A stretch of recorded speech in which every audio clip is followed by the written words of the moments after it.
জীবন যুদ্ধে পড়ে গেলে তুই যে মা এসে দাঁড়াস, ভক্তকে মাটি থেকে তুলতে তুই যে মা দুহাত বাড়াস। জয় মা তারা, কেমন আছেন সবাই? আশা করি মায়ের আশীর্বাদে সকলে ভালো আছেন। আবার একটা নতুন ব্লগে আমাদের সকলকে স্বাগত জানাই। এখন বাজে সন্ধ্যে 6টা। তো চলুন আপনাদের মায়ের এক অপূর্ব রূপে দর্শন করায়।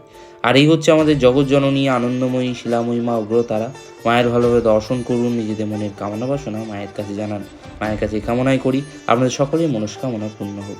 আপনাদের কাছে অনুরোধ করব, ভিডিওটা আপনার পরিবার পরিজনের সাথে শেয়ার করুন, যাতে তারা বাড়িতে বসে মায়ের এই অপূর্ব রূপে দর্শন করতে পারে। আজকে সন্ধ্যা আরতির আগে এই 3জন দাদা মায়ের কাছে পুজো দেওয়ার জন্য এসেছিল।